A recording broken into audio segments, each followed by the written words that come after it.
오늘 말씀의 제목은 건강한 재정 습관입니다. 지난주 설교 제목 혹시 아시겠습니까? 예수님의 습관에 관해서 말씀을 나누었습니다. 그 말씀대로 살아보려고 월요일부터 새벽 기도 인원이 20여 명이 여러분 더 늘어났어요. 예수님의 습관, 기도의 습관, 새벽 기도의 습관, 나도 한번 실행해 보리라 결단하신 분들이 많아졌어요. 이번 주에도 더 많아지기를 간절히 소원합니다.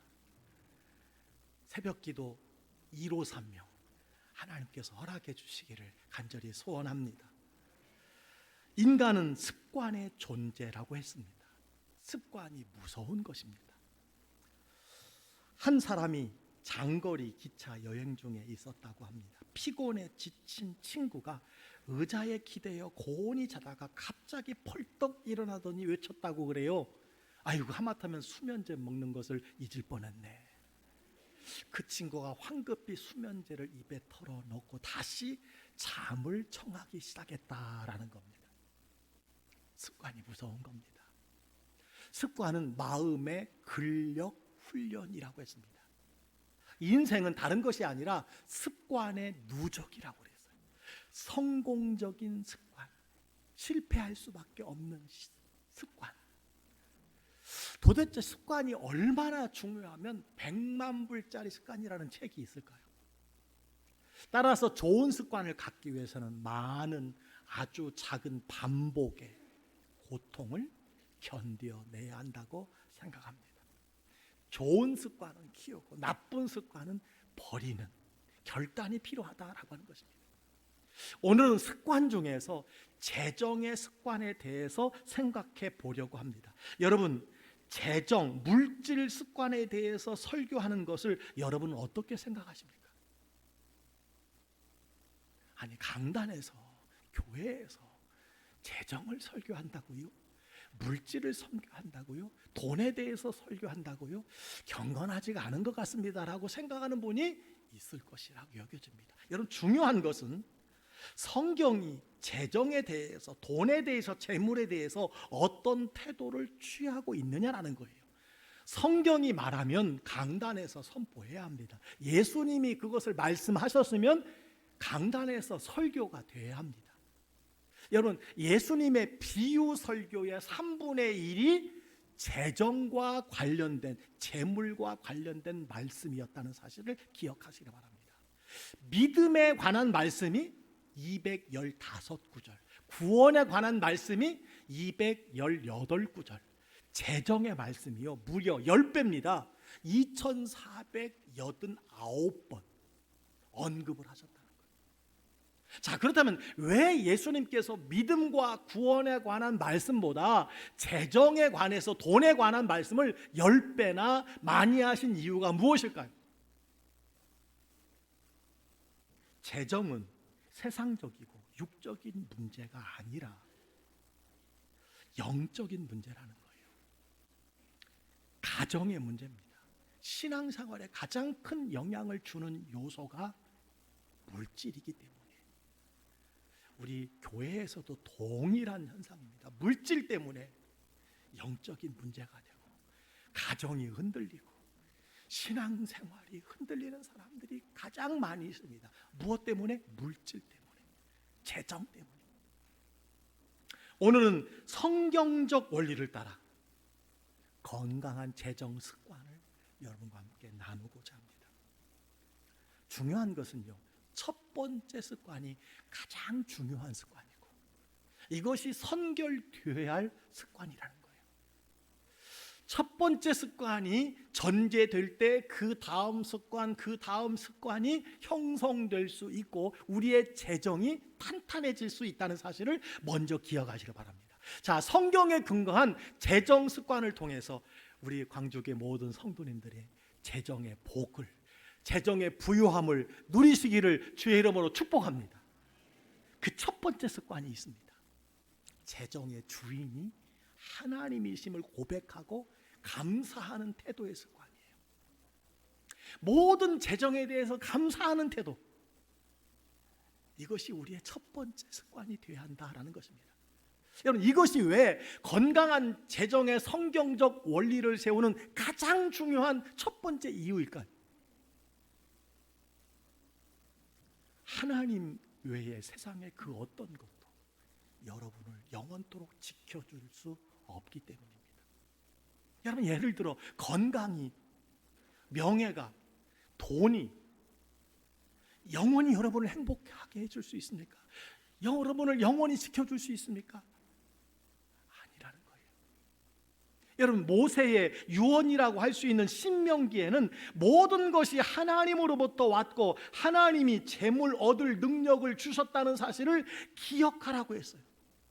그래서 신명기 8장 18절, 오늘 우리가 읽은 말씀인데 다 같이 다시 한번 읽기를 원합니다. 내 하나님 여호와를 기억하라. 그가 내게 재물 얻을 능력을 주셨습니다. 이같이 하심은 내 조상들에게 맹세하신 언약을 오늘과 같이 이루려 하심이니라. 아멘. 하나님이 여러분에게 재물 얻을 능력을 주셨다는 사실 동의하십니까? 하나님이 주신 능력이에요. 역대상 29장 12절에 이런 말씀이 있습니다. 부와 귀가 주께로 말미암고 또 주는 만물의 주제가 되사 손에 권세와 능력이 있사오니 모든 사람을 크게 하심과 강하게 하심이 누구 손에? 주의 손에 있나이다. 아멘입니까? 여러분, 모든 재정의 주인이 누굽니까? 모든 재물의 주인이 누구입니까? 진짜 진실로 고백해 보세요. 모든 재정의 주인이 누구예요? 하나님이신 줄 믿습니다. 그래서 시편 24편 1절은 이렇게 말씀합니다. 땅과 거기에 충만한 것과 세계와 그 가운데 사는 자들은 다 여호와의 것이로다. 다 여호와의 것이로다. 학개 2장 8절은 이렇게 말합니다. 은도 내 것이요 금도 내 것이라 만군의 여호와의 말이니라. 이 세상의 모든 것은 하나님의 것이요 우리는 누구예요? 맡은 자입니다. 관리인이에요. 청지기입니다. 왜 그럴까요? 우리는 어떤 것도 영원히 소유할 수 없기 때문이에요. 여러분의 이름으로 된 지금 가진 것 영원히 여러분이 소유할 수 있습니까? 없습니다. 영혼밖에는 없습니다. 언젠가는 여러분이 내 것이라고 여기는 것, 그 모든 것이 다른 사람에게 옮겨가는 날이 온다는 사실이에요. 다른 사람의 이름으로 옮겨갑니다. 자녀의 이름으로 옮겨가요. 다른 사람의 이름으로 옮겨가요. 따라서 우리는 관리인일 뿐이에요. 영원히 내 것이 없습니다. 저희 가정이, 저희 부모 때 가정이 땅이 많이 있었습니다. 농사를 많이 지었습니다. 그래서 두 아들을 여러분 유학을 보냈잖아요. 저는 그 땅이 계속 저희 땅인 줄 알았어요. 고등학교를 졸업하고 새롭게 알게 된 것은 그 많은 땅이, 가정사를 이야기해서 죄송합니다. 저희 작은 아버지가 이걸 좋아하셔서 다 날리셨어요. 아버지의 재산을. 어머니랑 같이 사니까 동생의 요구에 어쩔 수 없이 다 내드려서 저는 저의 이름으로 그것이 물려질 줄 알았더니 다 다른 사람의 이름으로 다 가 있다는 사실을 여러분 고등학교 졸업하고서 알게 되었어요. 여러분, 내 것이라고 여기는 거 다른 사람에게 옮겨지는 날이 옵니다. 영원히 가지고 갈 수 있는 것은 아무것도 없습니다. 따라서 하나님이 우리에게 재물 얻을 능력을 주셨다는 사실 항상 기억하시기를 바랍니다. 그리고 모든 재물의 주인이 누구예요? 하나님이신 것을 입으로 고백하며 감사해야 되는 줄 믿습니다. 여러분의 재정 상태에 부족함이 없는 것은 하나님의 은혜인 줄 믿습니다. 그 가진 것이 하나님의 사명 감당하라고 주신 줄 믿습니다. 주인이 맡긴 그 비전과 목적대로 여러분 사용하시기를 주의 이름으로 축원합니다. 따라서 날마다 그 재정에 대해서 감사하는 습관을 가져야 돼요. 이것이 건강한 재정의 은혜로운 습관이라는 거예요.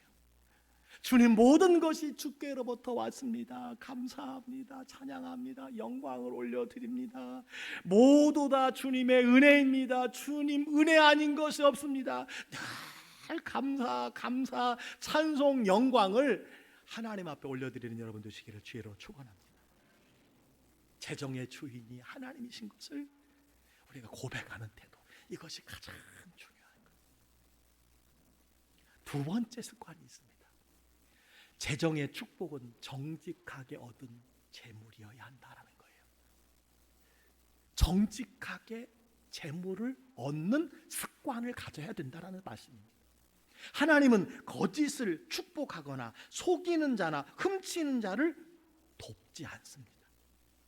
그래서 잠언 15장 27절에 이런 말씀이 있습니다. 이익을 탐하는 자는 자기 집을 해롭게 하나 뇌물을 싫어하는 자는 살게 되느니라. 이익을 탐하는 자 어떤 자입니까? 정직한 방법으로 수입을, 재정을 갖지 않는 사람을 이야기합니다. 여러분, 재정의 정직성을 점검할 수 있는 것이 몇 가지 있습니다. 먼저 종업원을 불법 채용하거나 부당하게 대우해서는 안 됩니다. 정직한 임금을 줘야 돼요. 그리고 허위로 작성된 회계 내역이 없어야 됩니다. 세금 탈루가 없어야 돼요. 그래서 성경 잠언 16장 11절은 이렇게 우리에게 말씀하고 있습니다. 공평한 저울과 접시 저울은 여호와의 것이요 주머니 속에 저울추도 다 그가 지으신 것이니라. 아멘입니까? 하나님이 큰 것을 올려놓는 저울추도, 금은 보화를 올려놓는 접시 저울도, 그리고 주머니 속에 불로소득, 부정한 돈, 그거 하나님이 다 아신다는 거예요. 다 아신다는 것입니다. 성경은요, 최소한의 이자를 받는 것은 결코 죄악이라고 말씀하지 않지만 고리대금은 범죄라고 말씀하고 있다는 사실을 기억하시기 바랍니다. 그래서 잠언 13장 11절은 이렇게 말합니다. 망령되이 얻은 재물은 줄어가고 손으로 모은 것은 늘어가느니라. 그렇습니다. 여러분, 망령되이 얻은 재물, 정직한 방법으로 얻지 못한 재물은 줄어간다는 거예요. 그래서 투자의 규제 워런 버핏은 이런 말을 했어요. 가장 위험한 함정은 빨리 부자가 되려는 계획이다. 남보다 빨리 부자가 되려는 계획이 결국 우리를 정직하지 못하게 한다는 거예요. 여러분, 성경은 빨리 부자가 되려는 계획에 빠지지 말라고 경고하고 있어요.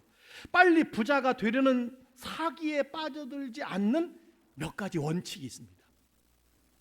저는 여러분들이 보이스피싱에도 당하지 않기를 원하고, 빨리 부자가 되려는 이 시기에도, 사기에도 빠져들지 않게 되기를 간절히 소원합니다. 그 첫 번째가 뭐냐면요, 잘 알고 있는 영역에만 투자하라는 거예요. 탐욕은 항상 우리로 하여금 속기 쉬운 어둔한 사람으로 만듭니다. 세상에서 재물을 얻는데 나만이 아는 비밀스러운 정보나 능력은 없다는 사실을 기억해야 돼요. 우리가 속습니다. 이거 비밀 정보입니다. 당신에게만 알려주는 겁니다. 이거 내일이면 없어질 정보입니다. 오늘 이거 결정해야 합니다. 얼마나 우리를 많이 유혹하는지 몰라요. 다른 사람들이 탐욕으로 나를 미혹해도 섣불리 그 함정에 빠지면 안 된다는 거예요. 지금까지 내가 하고 있는, 내가 가장 잘 알고 있는 것들에 집중해서 투자해야 된다는 거예요. 제가 주변에 한꺼번에 많은 돈을 잃어버린 직업군을 보면요, 군인에 오랫동안 복무하셨던 분들, 선생님으로 3, 40년을 복무하신 분들, 공무원으로 계신 분들, 착하고 순진하고, 죄송합니다, 세상에 그런 이득에 잘 관여하지 않았던 사람들이요, 누군가의 유혹에 많은 것을 잃어버린 분들이 너무 많습니다. 잘 알고 있는 영역에 투자해야 합니다. 두 번째는요, 감정에 휩싸여 투자하지 마십시오. 투자 선동가들은 우리의 감정을 사로잡는 비법에 탁월합니다. 지금이 절호의 기회이니 지금 즉시 지금 사인해야 합니다. 달콤하게 종용합니다. 빨리 부자가 되고 큰 수익이 나고 꽉 먹고 알 먹고 유혹에 넘어가지 마시기를 바랍니다. 어떤 강압도 종용도 하나님이 원하시는 재정의 원리가 아니에요. 심지어 주님께 드리는 예물조차도 억지로 혹은 즉흥적으로 드려서는 안 된다고 성경은 말씀해 주고 있습니다. 세 번째, 여러분 원칙이 있습니다. 선량한 사람에게 돈을 빌리지 마십시오. 요청해서는 안 될 사람에게 무리하게 돈을 빌려서는 안 됩니다. 투자할 때 남의 것을 빌려서 하는 투자는 안 됩니다. 영끌 안 됩니다. 여러분 안 돼요. 특별히 요청해서는 안 될 교회 안에 사람들이 있어요. 교회 안에 첫 번째가 교역자입니다. 그리고 교우간. 여러분 성도들끼리 사채, 돈거래, 보증 이거 절대 안 됩니다. 절대 안 돼요. 제가 살아오면서 빈번하게 들은 말이 있습니다. 그 말은 뭐냐면요, 목사님 그 말을 믿습니까? 아니 목사님 그 말을 믿어요? 순진하셔가지고 이 말을 제가 많이 들어요. 제 아내도 저에게 많이 그럽니다. 여보 당신은 왜 이렇게 성도들에게 귀가 얇아? 순진해가지고. 여러분 그때마다 제가 할 말은 하나밖에 없어요. 뭐예요? 아니 그럼 목사가 믿어야지. 담임 목사가 믿어야지. 중직자가 속이면 속아야지. 어떻게? 제가 그렇게 이야기해요. 믿어야지. 그럼 목사가. 저에게 요청하지 마십시오. 그래서 적지 않은 액수를 두세 번 큰 손해를 보았습니다. 이 원칙을 지켜야 돼요. 또 하나의 원칙이 있습니다. 거대한 거래 실적과 사업 계획을 언급하는 사람을 경계하는 거예요. 저는 잊을 수 없는 분이 한 분 계십니다. 이분은 교회를 위해서 자신이 50억을 만들고 있다고 하셨어요. 이야, 얼마나 여러분 가슴 떨리는 일이에요. 내가 목회하는 그 교회를 위해서 50억 프로젝트를 진행하고 있다는 거예요. 그런데 이분과 함께 3개월 동안 제가 만나는 동안 그때마다 점심값은 제가 다 냈습니다. 이분이 불의한 분이 아니에요. 정말 예수님을 믿는 분이에요. 그런데 비현실적인 분이고 사업을 해본 경험이 없어요. 어느 날부터 전화를 받지 않고 20년 동안 지금 연락이 끊겨져 있는 상태에 있습니다. 사랑하는 성도 여러분, 잠언 21장 5절의 말씀을 기억하시기 바랍니다. 부지런한 자의 경영은 풍부함에 이를 것이나 조급한 자는 궁핍함에 이를 따름이라. 여러분 부지런해야 돼요. 부지런해야 됩니다. 그래야 정직한 자의 풍부함이 있는 거예요. 조급한 마음을 가지면 정직하지 못한 방법으로 수입을 얻는 것이고 그것은 궁핍함에 이른다고 말씀해 주고 있습니다. 여러분 재정 투자는 결코 조급해하지 말고 신중하게 천천히 단계를 밟아가야 한다는 거예요. 부지런히 꾸준히 한 걸음씩 정직하게 그럴 습관이 하나님이 축복하시는 습관인 줄 믿으시기를 주의 이름으로 축원합니다. 세 번째 습관이 있어요. 최우선을 다해 하나님을 높이는 삶이에요. 최우선으로 하나님을 높이는 삶이에요. 잠언 3장 9절로 10절에 이런 말씀이 있습니다. 내 재물과 내 소산물의 처음 익은 열매로 여호와를 공경하라. 처음 익은 열매로 여호와를 공경하라. 그리하면 내 창고가 가득히 차고 내 포도즙 틀에 새 포도즙이 넘치리라. 아멘입니까? 내 재물과 내 소산물의 처음 것으로 여호와를 공경하라는 이유가 무엇일까요? 여러분, 하나님이 돈이 필요하셔서 말씀하시는 걸까요? 아니에요. 삶의 최우선을 하나님께 두는 것이 여러분의 습관이 되게 하기 원하시기 때문인 줄 믿습니다. 그렇습니다. 물질 만능 시대에서 재정은 하나님을 인정하는 최고의 증표예요. 따라서 하나님을 최우선에 두는 첫 번째 습관이 무엇이냐? 처음 열매 10의 1조라고 성경은 말씀해 주고 있습니다.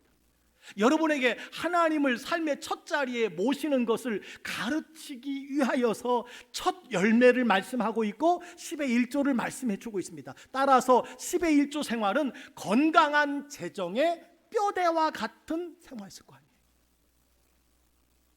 뼈대.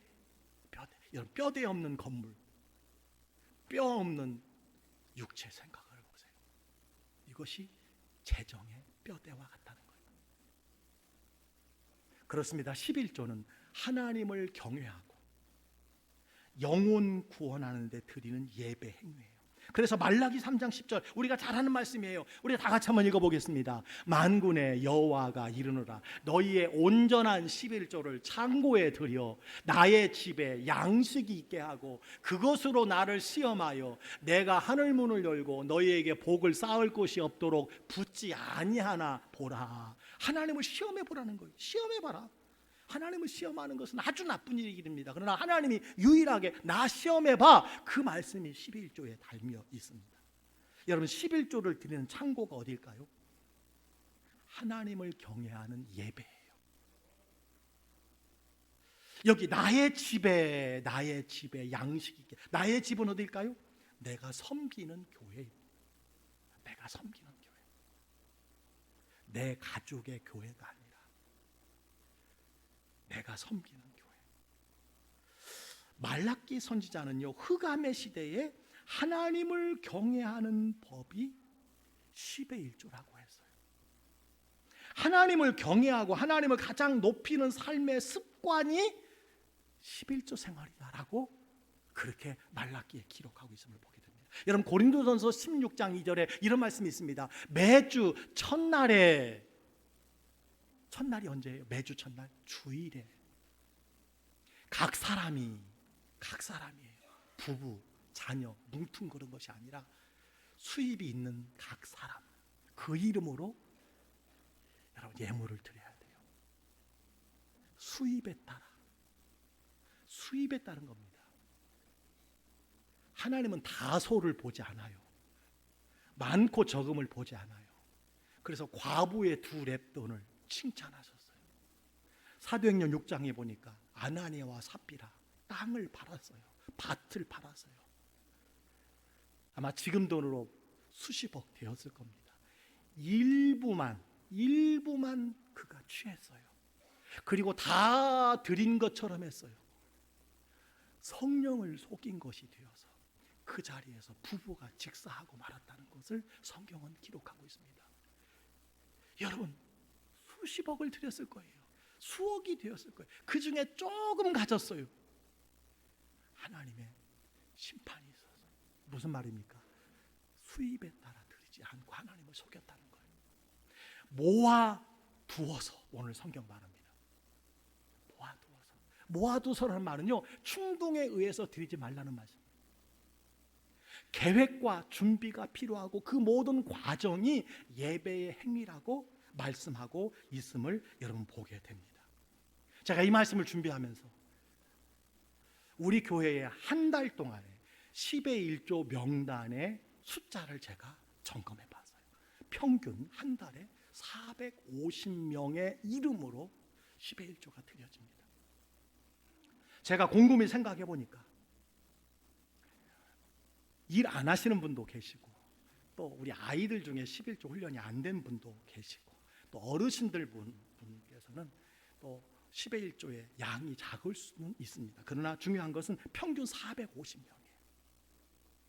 제가 생각할 때는 직분자의 60% 정도가 10의 1조를 한다고 저는 생각을 합니다. 여러분, 높여야 됩니다. 내가 직분을 받았다면 더 제가 안타까운 것은 뭐냐면요, 온전한 11조를, 여기 수입에 따라 11조를 드리는 사람은요 15% 미만이라고 저는 생각해요. 11조를 드리는 사람들 중에 15%, 저는 이상 안 된다고 생각을 합니다. 제가 광주에 온 지가 10년 됐는데 여기 오자마자 들은 이야기가 있어요. 지금도 계속 듣는 이야기가 있습니다. 누구에게 듣냐면 이 지역의 목사님들에게 계속 그 이야기를 들어요. 목사님 알아? 뭘 알아요? 광주 성결교회 성도들이 광주에 부자들은 다 있다면서, 땅 많은 사람, 건물 많은 사람은 광주교회 다 있다고 그러던데 저한테 계속 그러세요. 기분 좋지요. 저는 정확히 모르겠습니다. 드린 예물을 봐서는 제가 모르겠어요. 여러분, 오늘 성경은 우리에게 말씀해 주고 있습니다.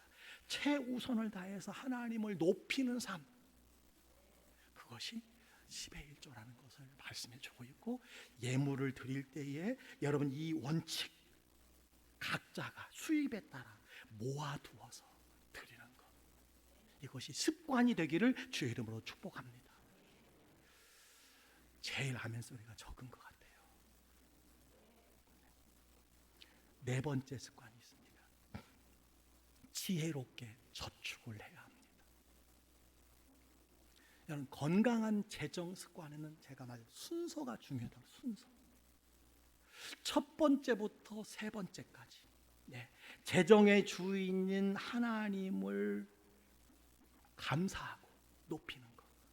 두 번째, 정직하게 버는 습관. 세 번째, 최우선의 하나님을 두고 드리는 10의 1조. 이것이 순서예요. 이 세 가지 순서가 진행될 때 네 번째 습관이 이루어질 수 있어요. 네 번째 습관, 저는 도저히 불가능해요. 저축할 게 없어요. 남는 것이 없어요. 여러분, 그렇다면 세 가지 습관을 꼭 점검해 보시기 바랍니다. 여러분 자녀 중에 정말 저축하지 못하고 어려운 때를 대비하지 못하는 자녀가 있으면 이 세 가지 점검해 보세요. 재정의 주인으로 내 자녀들이 인정하고 있는가? 정직하게 수입하려고 하는 습관을 가지고 있는가? 하나님을 최우선에 두고 있는가? 10의 1조 생활하는 거 점검해 보세요. 제 말이 아니라 성경이 하나님의 말씀이에요. 살아있는 하나님의 말씀인 줄 믿습니다. 그래서 잠언 21장 20절은 이렇게 말씀하고 있어요. 지혜 있는 자의 집에는 귀한 보배와 기름이 있으나 미련한 자는 이것을 다 삼켜버리느니라. 어떻게 삼켜버려요? 다 삼켜버려요. 다 먹어버려요. 먹을 씨가 있고 심을 씨가 있는데 심을 것까지 다 먹어버려요. 여러분, 집집마다 냉장고가 있어야 하는 이유를 아십니까? 저축은 냉장고와 같아요. 지혜롭게 필요한 양을 미리미리 준비해 놓는 저축은 마치 유익한 냉장고와 같습니다. 여러분, 저축은 냉장고와 같이 우리의 삶을 맛있게, 건강하게, 불안하지 않게 유지시켜 줍니다. 여러분, 잠언에 보니까 개미도 저축이 필요한 것을 알고 있는데 너희들은 어떻게 하느냐, 이런 질문이 있어요. 개미도 저축한다는 거예요. 그런데 너희도 저축해야 되지 않겠느냐, 이렇게 말씀하고 있음을 보게 됩니다. 잠언 11장 2절에 이런 말씀이 있습니다. 7에게나 8에게 나눠줄지어다. 무슨 재앙의 땅이 임할는지 내가 알지 못할 일이니라. 어떤 일이 닥칠지 예상하지 못하기 때문에 다양한 곳에 투자하라는 거예요. 저축해 놔야 된다는 거예요. 보험도 들어놔야 된다는 것입니다. 잠언 13장 11절은 이렇게 말합니다. 망령되이 얻은 재물은 줄어가고 손으로 모은 것은 늘어가느니라. 매일 지속적으로 꾸준하게 부지런하게 손에 땀을 흘리며 저축하여 손에 넣은 한 줌의 분량만큼의 그 재정이요, 우리 생활이 얼마나 중요한가를 말씀해 주고 있어요. 성경에 11조와 저축의 원리가 있습니다. 저는 전 세계적으로 부요함의 은혜를 입은 나라와 민족에는 반드시 성경적인 이 재정의 원리를 가지고 살아가는 나라와 민족이라고 저는 확신을 합니다. 성경의 원리가 있어요. 그게 뭐냐면 10, 10, 80의 원리입니다. 이게 뭘까요? 한번 고민해 보세요. 10, 10, 10, 80의 원리가 뭘까? 11조와 저축의 원리. 그렇습니다. 무엇보다도 먼저 하나님께 10의 1조를 떼어드리고, 두 번째로 여러분 자신을 위해서 10%를 떼어 저축하고 나머지 80%로 사는 거예요. 이것이 여러분의 재정을 가장 건강하게 관리하는 성경적인 습관이에요. 성경적인 습관이니까 목사가 이야기하는 겁니다. 저는요, 부끄럽지만 제 얘기 하겠습니다. 저는 10, 10, 10, 70의 원리로 살았어요. 무엇보다 먼저 하나님께 드릴 10의 1조를 떼고, 두 번째 양가 부모님께 드리는 10%를 떼서 본가에 그리고 처가에 똑같이 나누어서 결혼할 때부터 드렸습니다. 한 번 더 떼는 겁니다.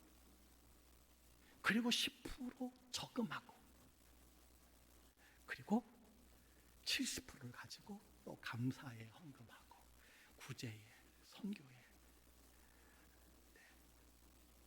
기하대책에, 월드비전에, 평강 호스피스에, 여러분 이렇게 계속해서 사용을 합니다. 저는 여러분들이 10, 10, 80의 원리를 따라 살기를 원하면서, 제가 여러분 교회 담임 목사니까 우리 젊은이들은 저를 닮았으면 좋겠습니다. 젊은이들은 저를 닮으시길 바랍니다. 제가 사실 한 5년 전에 주례를 하면 제가 항상 새신랑 새 신부에게 말했어요. 오늘부터 10의 1조, 수입의 10의 1조는 부모님에게 드리십시오. 그것이 부모 공경의 첫 번째 원리입니다. 본가, 처가, 본가 똑같이 10의 1조를 나누세요. 그래서 여러분 몇 달 전에 우리 한 분 권사님이 저한테, 목사님 그때 자녀들에게 결혼 추리한 게 지금도 그 자녀들이 나에게 10분의 1을 보내고 있습니다. 목사님 감사합니다. 이렇게 말해요. 여러분 오늘 예배를 드리는 어르신 여러분, 집에 가셔서 전화를 하세요. 아들한테, 딸한테. 아들아, 딸아, 오늘 우리 교회 목사님 설교 한번 들어봐라. 한번 꼭 전화해 보시기 바랍니다. 특별히 네 번째 습관 꼭 기억해. 꼭 나에게 달라는 건 아니야. 그렇게 한번 전화해 보시기 바랍니다. 네. 하나님이 채워주셔요. 하나님의 원리대로 살면. 다섯 번째 습관이 있습니다. 재정을 기록하는 습관입니다. 꼭 기록한다고 해서 노트, 가계부를 살 필요 없어요. 가계부 앱이 핸드폰에 너무너무 좋은 게 많습니다. 건강한 재정의 습관으로 반드시 실천할 것이 가계부를 기록하는 습관이에요. 가계부를 기록하지 않으면 돈은 예상하지 못하는 즉흥적이고 충동적인 소비를 하게 된다는 거예요.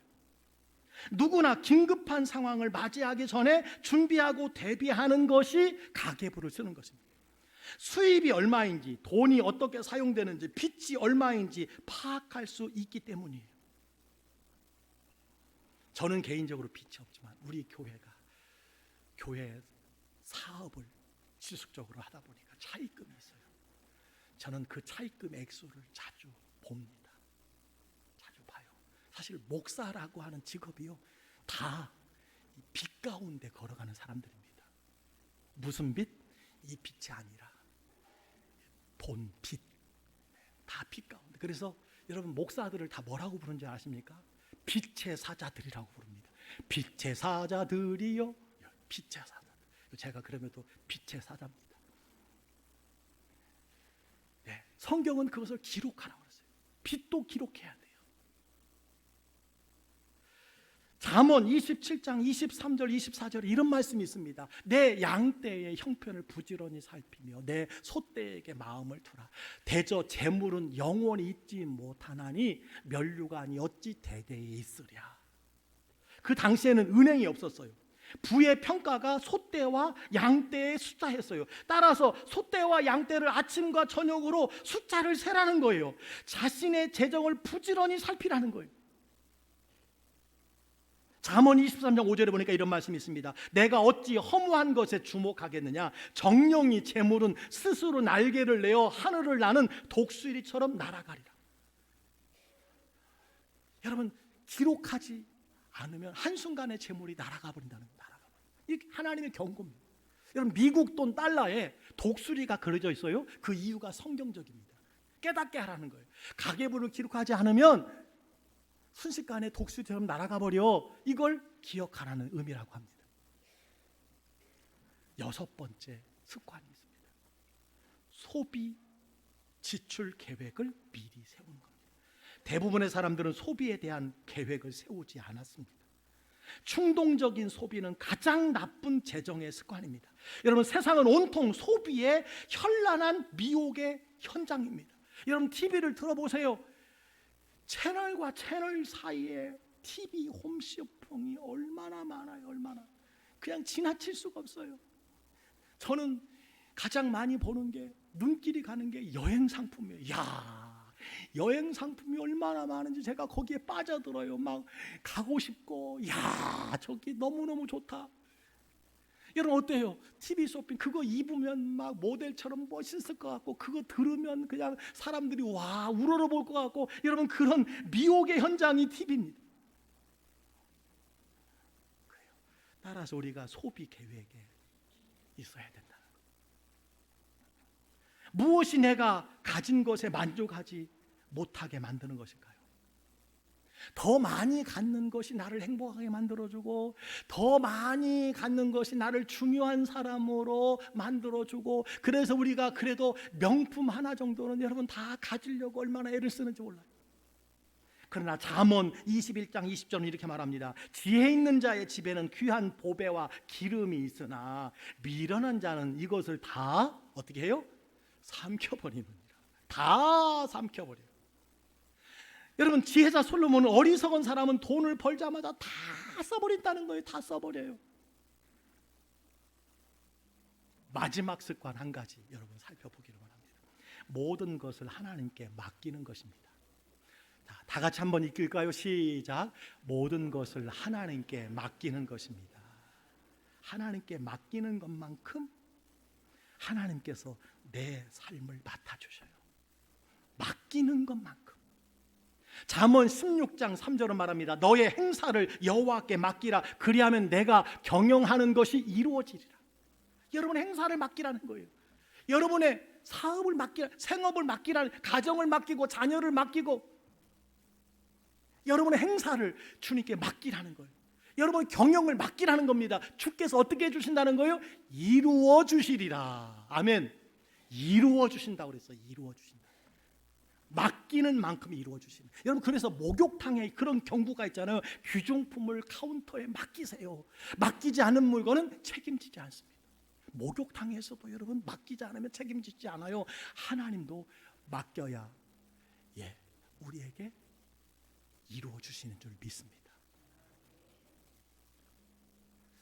여러분, 맡기고 싶은 마음이 없으신가? 주께 맡기시기를 주의 이름으로 축원합니다. 여러분, 재정이 곧 행복을 가져다 주는 것은 결코 아닙니다. 필요 충분 조건은 아니에요. 여러분이 재정을 맡길 수 없다는 것은 무엇일까요? 여러분의 삶을 하나님께 맡기지 못한다는 뜻이라고 저는 생각을 합니다. 재정을 하나님께 맡겼다는 것은 재정뿐만 아니라 여러분의 인생을 주님께 맡긴 것이라고 저는 생각을 합니다. 여러분의 재정을 주님 앞에 맡기듯이 여러분의 생업도, 노년도, 자녀도 재정처럼 주님께 맡기시기를 주의 이름으로 축원합니다.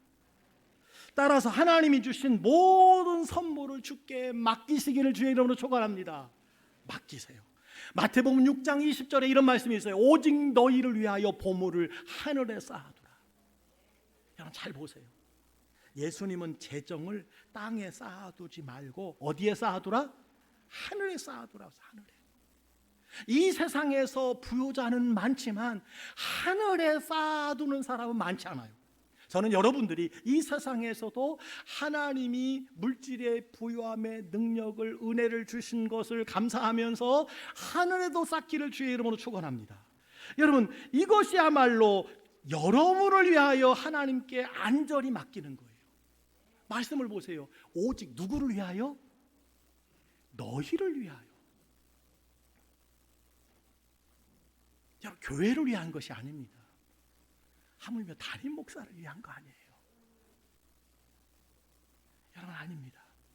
여러분을 위한 가장 안전한 맡김처가 하나님이라는 것을 성경은 말씀해주고 있습니다. 자, 말씀을 마칩니다. 여러분 어떤 사람의 신실함을 여러분이 만약에 점검한다면 이 사람이 신실한지 신실하지 않은지 믿을 만한지 믿지 못할 만한 사람인지 한 가지를 점검한다면 무엇을 점검하겠습니까? 재정 아닐까요? 재정 관리 아닐까요? 돈 쓰는 습관 아닐까요? 돈을 어떻게 쓰느냐 하는 것 아닐까요? 하나님도 여러분의 재정 관리를 보십니다. 한 주간 여러분의 재정 습관을 점검하지 않겠습니까? 여러분뿐만 아니라 여러분의 자녀들의 재정 습관도 점검해 보시고 가르치시길 바랍니다. 지난주에 한 권사님을 통해서 제가 귀한 사진 하나를 받았어요. 여러분 보이세요? 어린아이의 모습을 버리라고 하는 3월 마지막 주에 설교를 들으시고 여기 하나의 항아리에는 버릴 것, 하나의 항아리에는 취할 것. 네. 여러분 보이십니까? 잘 안 보이시는 것 같아요. 저는 말씀을 듣고 이렇게 삶 속에서 적용하시는 분들이 계셔서 얼마나 감사한지 몰라요. 오늘 여러분 7가지 습관 자신에게 적용해서 취할 것 취하고 버릴 것 버리고 구체적으로 기도하며 점검해 보시기 바랍니다. 여러분 이것이 단지 다짐뿐 아니라 습관이 될 수 있도록 매일매일 조금씩 실천할 수 있기를 주의 이름으로 축원합니다. 그래서 아까도 말씀드렸듯이 광주에 많은 교회 목사님들이 저만 만나면 광주교회 성도들이 광주에서 제일 부자야, 부자는 다 그 교회에 있어. 이것을 제가 진실로 체험하게 되기를 주의 이름으로 간절히 축복합니다. 축복합니다.